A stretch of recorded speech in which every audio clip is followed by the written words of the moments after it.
नमस्कार साथियों, कैसे हैं आप सब। मेरा नाम है आदर्श और मैं आप सबसे मुखातिब हूं द पैसिफिक एकेडमी के ऑनलाइन प्लेटफॉर्म पे। इस प्लेटफॉर्म के जरिए हमारी ये पहली मुलाकात है, पहला वीडियो है जिसमें मैं आपके साथ जुड़ा हुआ हूं। इस वीडियो के माध्यम से आज के इस पूरे क्लास के आज के इस पूरे कन्वर्सेशन के माध्यम से मैं आपसे पटवारी की जो नई वैकेंसीज आई है मध्य प्रदेश में उसके विषय में चर्चा करने वाला हूं। उसमें भी जो 8 विभिन्न विषय हैं उनमें से एक विषय हिंदी के पाठ्यक्रम के बारे में हम चर्चा करेंगे। तो जैसा कि आप लोग जो भी कॉम्पिटिटिव एग्जाम्स की तैयारी में संलग्न है उन्हें ये ज्ञात ही है कि इस साल पटवारी की वैकेंसीज जो है वो बहुत बड़े पैमाने पर सरकार की तरफ से निकाली गई है मध्य प्रदेश में, और उसमें कई सारे अलग अलग विभागों के पद हैं जिनमें सर्वाधिक पद जो है वो पटवारी पोस्ट के लिए या पटवारी पद के लिए है, जो 2700 से अधिक जिनकी संख्या है। तो आप सभी जो है उसकी तैयारी में जोर शोर से जुट गए होंगे। जो लोग नहीं जुटे होंगे वो अब जुटने की प्रक्रिया में होंगे ही। तो इसके लिए जरूरी है, देखिए किसी भी परीक्षा को क्वालिफाई करने के लिए आपको जरूरी है कि आप पहले उसके सिलेबस से, उसके पाठ्यक्रम से, उसमें जो प्रश्न पूछे जा रहे हैं वो किस तरह के हैं, किस प्रकृति के हैं, किन किन खंडों से, किन किन भागों से प्रश्न पूछे जा रहे हैं, उसके बारे में भली भांति अवगत हो। तो इस साल जो है, क्योंकि पटवारी की जो ये सिलेबस है इसमें भी थोड़ा बहुत परिवर्तन किया गया है। अभी तक जो चीजें पूछी जा रही थी उसमें कुछ चीजें तो वही हैं, कुछ और चीजें हैं, कुछ ऐसे भाग हैं जो नए इंट्रोड्यूस हुए हैं। जैसे इंग्लिश पहले नहीं पूछा जाता था, अब इंग्लिश पूछा आपसे जाएगा। मैनेजमेंट नाम का एक नया पर्चा, एक नया पाठ्यक्रम, पर्चा तो नहीं, एक नया पाठ्यक्रम जो है उसमें डाला गया है। ऐसे कुछ हिस्से हैं जो नए डाले गए हैं और कुछ वही है जो पहले थे, अभी भी यथावत रहने वाले हैं। तो मैं आपसे हिंदी के विषय में, हिंदी भाषा और उसका जो सिलेबस है पटवारी की परीक्षा के लिए, उसके बारे में चर्चा करने वाला हूं। हिंदी के बारे में आपको ये पता है कि ये पहले भी पूछा जाता था, अभी भी पूछा जाएगा। अभी भी 25 नंबर का पूछा जाएगा, जैसे कि विभिन्न खंड पूछे जाने हैं। 200 नंबर का आपका पेपर होना है और 8 प्रश्न, 8 जो अलग अलग विषय हैं उनसे सवाल पूछे जाएंगे। तो प्रत्येक खंड से या प्रत्येक विषय से हम ये मान सकते हैं कि 25 नंबर का के प्रश्न आपसे पूछे जाने हैं। उसी प्रक्रिया में हिंदी से भी 25 प्रश्न पूछे जाएंगे। तो हमने बहुत मेहनत करके, बहुत रिसर्च करके ऐसे टॉपिक्स, ऐसे खंड, ऐसे अध्याय हिंदी में से निकाले हैं जिनके प्रश्न लगातार जो है इन परीक्षाओं में पूछे गए हैं। उनमें भी मुख्य रूप से पटवारी की परीक्षा में और व्यापम की जो दूसरी परीक्षाएं होती है उनमें जिन जिन खंडों से प्रश्न पूछे गए हैं उसके आधार पर एक विस्तृत सिलेबस या एक विस्तृत पाठ्यक्रम और उसकी रूपरेखा हमने तैयार करने की कोशिश की है। तो आज इस वीडियो के माध्यम से मैं आपसे वही सारे खंड डिस्कस करने वाला हूं हिंदी के पाठ्यक्रम को लेकर के, जिनसे कि इस परीक्षा में प्रश्न पूछे जाने की संभावना बहुत ज्यादा है। तो हम लोग देखते हैं कि कौन कौन से पेपर या कौन कौन से प्रश्न आपसे पूछे जाएंगे। देखिए हिंदी का जो पाठ्यक्रम है, आपको ये पता है कि कोई भी प्रतियोगी परीक्षा जो होती है उसमें हिंदी अमूमन सभी परीक्षाओं में पूछा जाता है। कुछ ही ऐसी एग्जाम्स हो सकती है जिसमें हिंदी नहीं पूछा जाता, लेकिन मध्य प्रदेश की जो वैकेंसीज निकलती है किसी भी पद के लिए निकले उसमें हिंदी एक विषय के रूप में आमतौर पे मौजूद रहता ही है, इससे प्रश्न पूछे ही जाते हैं। इसीलिए हमारे पास हिंदी के बहुत सारे प्रश्न पत्र थे, बहुत सारी ऐसी चीजें थी जिनके आधार पे हम ये कह सकते हैं कि कौन से हिस्से हैं जिनसे प्रश्न पूछे जाने की संभावना रहती है और जिनसे प्रश्न पूछे जाते हैं। इसी आधार पे हमने ये पाठ्यक्रम निर्धारित किया है और जहां तक है ये बात तय है कि जो भी प्रश्न पूछे जाएंगे पटवारी की परीक्षा में वो इन्हीं में से पूछे जाने हैं, ये बात तय है, क्योंकि यही जो है पाठ्यक्रम है हिंदी का जिससे प्रश्न पूछे जाते हैं। तो 25 प्रश्न जो आपको हिंदी के आएंगे उसके बारे में आज हम डिस्कस करते हैं कि वो किन हिस्सों से पूछे जा सकते हैं। देखिए पहला जो हिस्सा है हमारा वो है वर्णमाला एवं वर्ण विचार। ये हिस्सा जो है मैंने यहां पर इसको लिखा हुआ है भाषा खंड के अंतर्गत, ठीक है। तो हिंदी में हम पाठ्यक्रम को 2 हिस्सों में बांट लेते हैं। पहला जो हिस्सा है वो भाषा से संबंधित होता है, जिसको हम लोग व्याकरण कहते हैं, जिसको हम लोग क्या कहते हैं, व्याकरण भी कहते हैं। इसका मतलब यह है कि इस पूरे हिस्से में, इस पूरे खंड में हम उन टॉपिक्स के बारे में चर्चा करेंगे जिनका संबंध हिंदी की व्याकरण व्यवस्था से है, हिंदी की भाषा और भाषा वाले हिस्से से है, जिसको हम भाषा खंड कहते हैं। भाषा खंड का सीधा सा मतलब हिंदी की व्याकरण व्यवस्था से है और उसमें भाषा से संबंधित जो शब्द है इत्यादि है उनसे ये शब्द या उनसे ये हिस्सा जो है वो संबंध रखता है। इसमें पहला टॉपिक है वर्णमाला एवं वर्ण विचार। वर्णमाला या वर्ण विचार जो है ये हिंदी व्याकरण का सबसे बुनियादी अध्याय है, सबसे मूलभूत चीज है। इससे प्रश्न डायरेक्टली भी परीक्षाओं में पूछे जाते हैं और जो दूसरे खंड हैं उनमें भी इसका योगदान रहता है, क्योंकि वर्णमाला पढ़ने के बाद ही आपको दूसरे खंड जैसे संधि इत्यादि समझ में आते हैं। तो वर्णमाला या वर्ण विचार से आमतौर पे जो प्रश्न पूछे जाते हैं, इससे डायरेक्टली 1 से 2 प्रश्न पूछे गए हैं। अभी तक पटवारी के जितने भी एग्जाम हुए हैं, व्यापम के जो दूसरे एग्जाम हुए हैं, प्रत्येक प्रश्न पत्र में 1 से 2 प्रश्न आपको वर्णमाला वाले चैप्टर से अनिवार्यतः मिलना ही है। और ये मैं प्रत्यक्ष यानी सीधे सीधे प्रश्नों की बात कर रहा हूं, जो सीधे प्रश्न इससे आने वाले हैं। जो प्रश्न सीधे तौर पे पूछे जाएंगे वो 1 से 2 प्रश्न इससे रहेंगे। लेकिन मैंने आपको बताया कि इससे प्रश्न केवल प्रत्यक्ष रूप से नहीं आते, इसका प्रयोग होता है दूसरे खंडों में। इसका मतलब है कि इसको पढ़ के आपको केवल यही 1-2 प्रश्नों को सॉल्व नहीं करना है, इसको पढ़ने के बाद आप दूसरे खंडों को हल करने की या समझने की स्थिति में आते हैं, तो वहां भी इसका यूज होगा। तो सीधे सीधे इससे 1 से 2 प्रश्न आएंगे और दूसरे खंडों में जो प्रश्न पूछे जाएंगे उसमें भी इसका योगदान रहने वाला है। अब मैंने आपको बताया कि दूसरा जो हमारा टॉपिक है भाषा खंड में यानी व्याकरण में, वो है शब्द निर्माण के तरीके या शब्द निर्माण की युक्तियां। शब्द निर्माण के हमारे पास 4 तरीके हैं और पटवारी हो चाहे कोई परीक्षा हो, पटवारी में खास तौर पर मैं आपको बता रहा हूं कि इन चारों ही से प्रश्न आते हैं। हर प्रश्न पत्र जो अभी तक हुए हैं या होते हैं, इन शब्द निर्माण के 4 तरीके हैं और इन चारों ही तरीकों से प्रश्न पूछे जाते हैं। संधि से 1 से 2 प्रश्न रहना ही है, समास से 1 से 2 प्रश्न रहना ही है, उपसर्ग से भी 1-2 प्रश्न रहते हैं और प्रत्यय से भी 1-2 प्रश्न रहते हैं। इसका मतलब यह है कि केवल शब्द निर्माण की युक्ति से ही आप माने तो कम से कम 6 से 8 प्रश्न इसमें से होते ही होते हैं। और इसमें संधि और समास ये तो बहुत ही महत्वपूर्ण है। कोई प्रश्न पत्र इनके प्रश्नों के बिना पूरा ही नहीं होता। कोई भी प्रश्न पत्र जिसके पाठ्यक्रम में हिंदी को एक विषय के रूप में सम्मिलित किया गया है, इन 2 खंडों के, इन 2 टॉपिक्स के प्रश्न के बगैर प्रश्न पत्र पूरा ही नहीं होगा, ये मान के चलिए। संधि और समास से प्रश्न आना ही है। और अगर पटवारी का अगर हम डेडिकेटेड बात करें तो पटवारी में तो उपसर्ग और प्रत्यय के भी 1 से 2 प्रश्न रहते हैं। एक प्रश्न उपसर्ग का रहेगा, एक प्रत्यय का रहेगा, मिनिमम, कम से कम। संभव है कि इससे ज्यादा भी रहे, हो सकता है कि इससे ज्यादा भी रहे, लेकिन मिनिमम एक प्रश्न तो इसका रहना ही है। तो इसी खंड से आपके 6-8 प्रश्न आने हैं और ये चीजें जो है आपको केवल और केवल समझ के आधार पर समझ में आएगी। ये याद करने वाली चीज नहीं है, समझने वाली चीज है। तो देखिए भाषा खंड में 2 टॉपिक्स मैंने आपको बताए, वर्णमाला या वर्ण विचार से 2 प्रश्न आते हैं, प्रत्यक्ष रूप से, सीधे रूप से, और इसका इनडायरेक्ट यूज होता है दूसरे टॉपिक्स में। मतलब इससे भी आप ये मान के चलिए कि 2 तो सीधे सीधे प्रश्न आएंगे और दूसरे टॉपिक में जो उसका यूज होगा वो अलग है, उससे तो प्रश्न आने ही है। और इसके बाद शब्द निर्माण के जो 4 तरीके हैं, इन चारों तरीकों से मिला के 6 से 8 प्रश्न तय मान के चलिए कि आना है।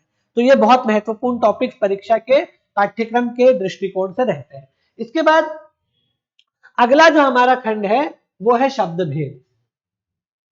शब्द भेद जो है उसको अगर हम देखें तो हमारे पास 3-4 आधार पे हम शब्द भेद करते हैं। मुख्यतः 4 आधार हैं जिनसे प्रश्न पूछे जाएंगे और शब्द भेद 4 ही आधारों पर किए गए हैं। यह भी व्याकरण का खंड है, शब्द जो है वो भी व्याकरण का खंड है।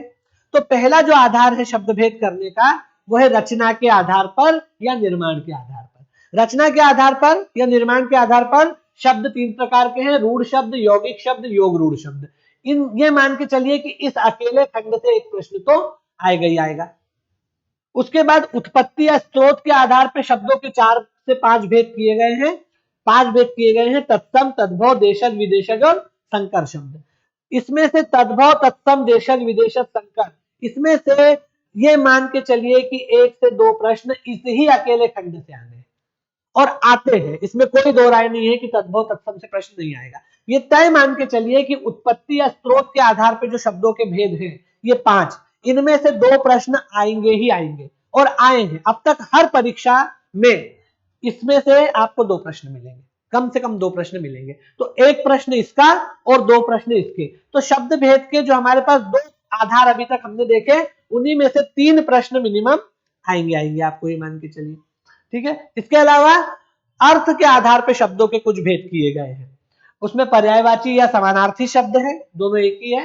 विलोम या विपरीतार्थी शब्द है, अनेक शब्दों के लिए एक शब्द है, मुहावरे या लोकोक्तियां हैं, अनेकार्थी शब्द है और श्रुति संभिन्नार्थक शब्द है। यह अर्थ के आधार पर शब्दों के भेद है। इनमें से आप खुद भी इस बात से अगर पुराने पेपर देखेंगे किसी भी एग्जाम का तो पाएंगे कि पर्यायवाची से एक प्रश्न से लेके 2 प्रश्न तक आता ही है, कोई भी एग्जाम। और पटवारी के एग्जाम में तो तय मान के चलिए कि पर्यायवाची का प्रश्न लिखा हुआ है, छपा हुआ है। आप अभी से मान लीजिए, अभी से मान लीजिए कि 1 से 2 प्रश्न इसमें छपे हुए हैं, कोई शक ही नहीं है कि नहीं आएगा। उसके अलावा विलोम शब्द से भी एक प्रश्न आ सकता है, आता ही है। मुहावरे या लोकोक्ति जो है इसमें से 1 से 2 प्रश्न ये भी छपा हुआ मानिए क्या है। मैं आपको 25 प्रश्नों का यहाँ पूरा ब्यौरा दे दे रहा हूं कि 25 प्रश्न कौन से आने हैं, और आप ये लिख के रखिए कि इसमें से प्रश्न आना ही है, छप गए हैं ये प्रश्न, ये मान के चलिए, ठीक है। तो मुहावरे या लोकोक्ति में से 1 से 2 प्रश्न आएंगे। श्रुति संभिन्नार्थक शब्द और अनेकार्थी शब्दों से भी 2 प्रश्न आ सकते हैं, और अनेक शब्दों के लिए एक शब्द से भी एक प्रश्न आ सकता है। तो आप देखिए कि शब्द भेद में ही जो हमने 3 आधार देखे, शब्द भेद में जो हमने 3 आधार देखे, पहला रचना या निर्माण के आधार पे, इसमें 3 तरह के शब्द होते हैं, रूढ़, यौगिक और योग रूढ़, इसमें से एक प्रश्न। उसके बाद उत्पत्ति या स्त्रोत के आधार पे, इसके आधार पे 5 तरह के शब्द होते हैं, तत्सम, तद्भव, देशज, विदेशज और संकर, इसमें से मिनिमम 2 प्रश्न आएंगे। मतलब इन दोनों में से मिलाकर के मिनिमम 3। और उसके अलावा जो तीसरा आधार देखा हमने अर्थ के आधार पे, तो इसके आधार पे आप मान के चलिए कि ये 1 2 3 4 5 6, अगर प्रत्येक में से एक प्रश्न भी हम मान लें तो 6 होते हैं, 6 ये और 3 पुराने, 9 प्रश्न केवल और केवल आपको शब्द भेद में से आएंगे। अगर 9 नहीं भी आए तो 7 से 8 प्रश्न तो तय है कि इसी में से आने। और ये लिख के रख लीजिए, छाप के रख लीजिए कि 7 से 8 प्रश्न छप गए हैं इसमें। पर्यायवाची का प्रश्न आना ही है, मुहावरा या लोकोक्ति, एक न एक मुहावरा लोकोक्ति आना ही है, तत्सम तद्भव का एक प्रश्न आना ही है, देशज विदेशज का एक प्रश्न आना ही है, तय है कि आए। ठीक है, तो ये शब्द भेद में से इतने तरह के प्रश्न आएंगे। इसके अलावा शब्दों के भेद का एक और जो आधार होता है वो होता है व्याकरण की दृष्टि से, व्याकरण की दृष्टि से, या इसको प्रयोग की दृष्टि से भी बोलते हैं। इसके आधार पे भी शब्दों के कुछ भेद किए गए हैं, यहां से भी प्रश्न आ सकते हैं। इसमें 2 तरह के शब्द होते हैं, एक होते हैं अविकारी शब्द और एक होते हैं विकारी शब्द। विकारी शब्द वो होते हैं जो काल, कारक, लिंग इत्यादि के आधार पर परिवर्तित हो जाते हैं, अविकारी वो होते हैं जो परिवर्तित नहीं होते। तो विकारी शब्दों में संज्ञा है, सर्वनाम है, लिंग है, वचन है, ये सब विकारी पद है, क्रिया है, विशेषण है। और अविकारी में क्रिया विशेषण है मुख्य रूप से, अव्यय है। तो ये जो है अविकारी पद है। तो व्याकरण या प्रयोग के आधार पर जो शब्दों के भेद है, यानी ये सारे और ये सारे, इनमें से भी 1 से 2 प्रश्न, ये भी मान के चलिए, इनमें से भी 1 से 2 प्रश्न आएंगे, आते ही हैं। किसी न किसी, भले ही संज्ञा से आए, चाहे सर्वनाम से आए, चाहे विशेषण से आए, चाहे क्रिया से आए, चाहे वचन से, लिंग से, कारक से, क्रिया विशेषण से, किसी से भी आए, लेकिन 2 प्रश्न इसमें से आएंगे। तो ये भी सिलेबस का हिस्सा है, इसको भी हमको डिटेल में पढ़ना है और बहुत समझ के पढ़ना है, रटना कुछ भी नहीं है, प्रत्येक चीज को समझ के आधार पे आपको पढ़ना है। ठीक है, इसके बाद शब्द युग्म के प्रश्न आएंगे। अगला टॉपिक जो है वो हमारा क्या है, शब्द युग्म। शब्द युग्म का एक प्रश्न मिनिमम हर पेपर में आया है और इस बार भी आएगा। मैंने पिछले 10 साल के जो पेपर हुए हैं उन सब का बहुत डिटेल में, बहुत गहराई से एनालिसिस किया है, उसके बाद ये टॉपिक आप लोगों के लिए निकाले हैं। ये हवा में नहीं निकाले, ना मैं अपने मन से रैंडमली आपको बता रहा हूं। जितने भी एग्जाम्स पटवारी के पिछले सालों में हुए हैं, व्यापम के और जितने एग्जाम्स हुए हैं उसमें भी खास तौर पे पटवारी के और दूसरे भी जो एग्जाम्स हुए हैं उन सब का गहन अध्ययन किया है। प्रत्येक खंड से मैंने प्रश्नों की संख्या देखी है और उसके आधार पर ये जिस्ट आप लोगों के लिए तैयार किया है। तो आप ये मान के चलिए कि हर प्रश्न में पटवारी के, खास तौर पर पटवारी के सभी पेपरों में शब्द युग्म का एक प्रश्न है ही है, 2 भी हो सकते हैं लेकिन एक तो आएगा। उसके बाद वर्तनी शुद्धिकरण के 2 प्रश्न हर जगह है, हर जगह 1 से 2 प्रश्न वर्तनी शुद्ध करने के हैं। वर्तनी शुद्ध करने का मतलब शब्द की स्पेलिंग सही करना, जिसको आप अंग्रेजी में स्पेलिंग बोलते हैं, वो वाला। अब इसमें शब्दों जो तरीका है वो अलग अलग हो सकता है कि भाई आपको वर्तनी पहचानने के लिए आ जाए कि सही है या गलत है, गलत दी हो तो सही लिखने के लिए आ जाए, 4 वर्तनियां दे दी और कहा कि इसमें से कौन सी शुद्ध है बताइए।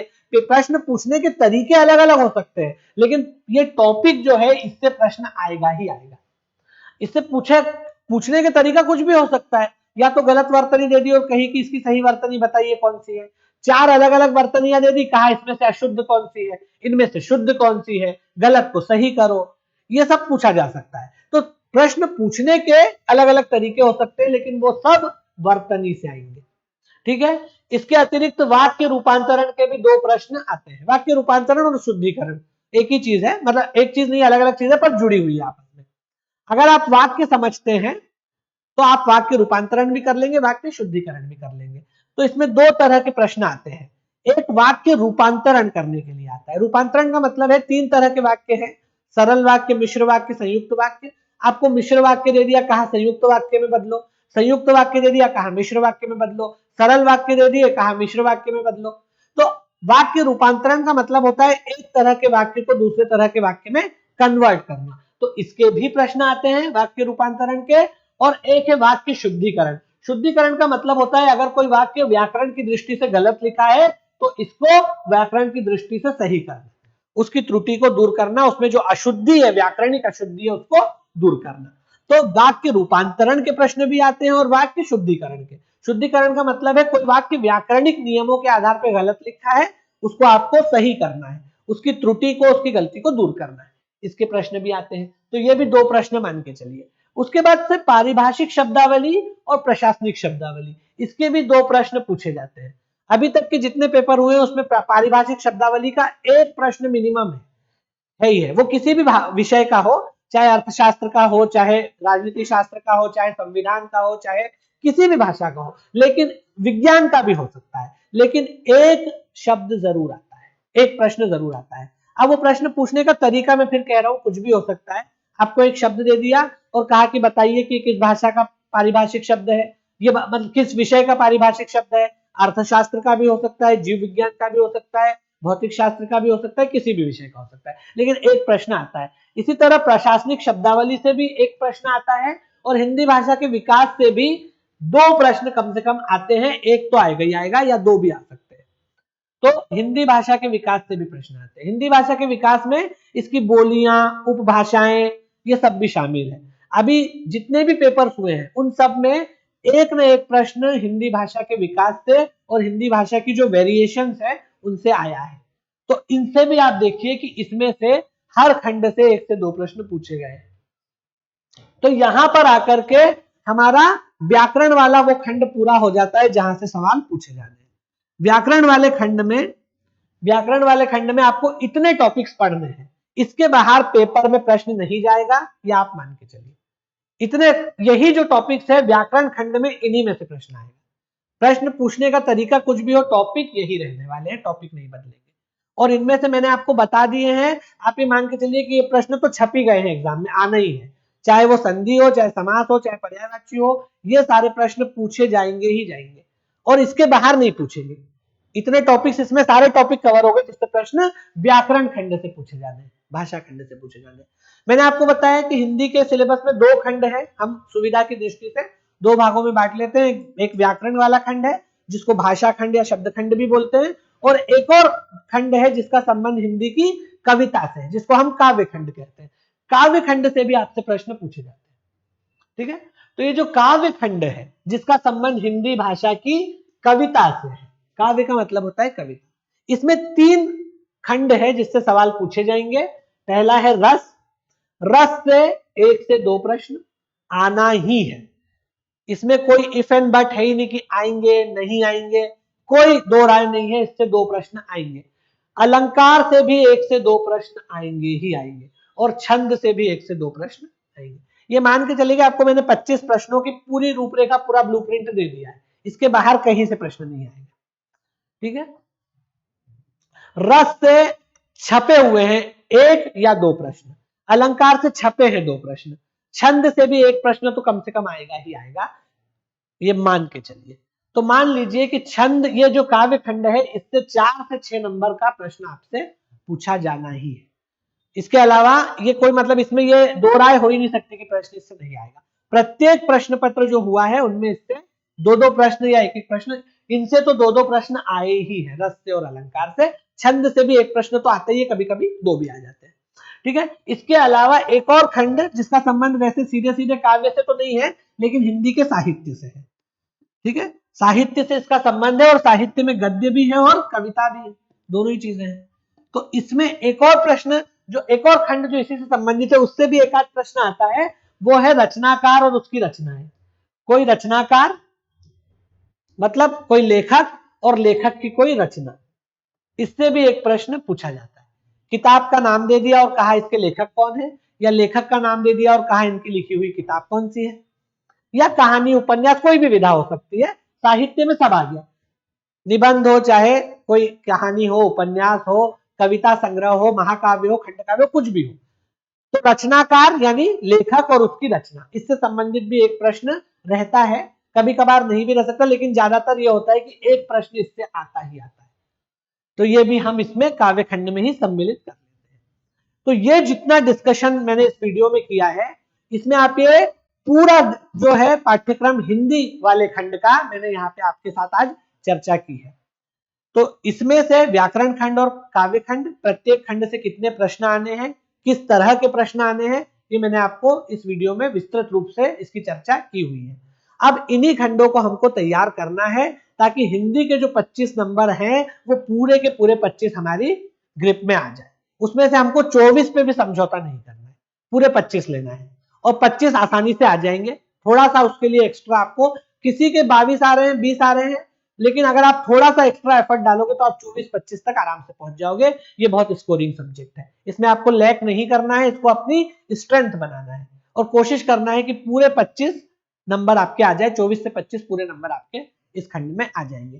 तो इन टॉपिक को, और प्रत्येक चीज में से किसी को भी रटना नहीं है, हर चीज को कंसेप्ट के लेवल पे हम पढ़ेंगे, हर चीज को हम लोग इस तरह से पढ़ेंगे कि आपको समझ विकसित हो, और कोई भी दुनिया का प्रश्न आ जाए आप हल करने की कंडीशन में रहे।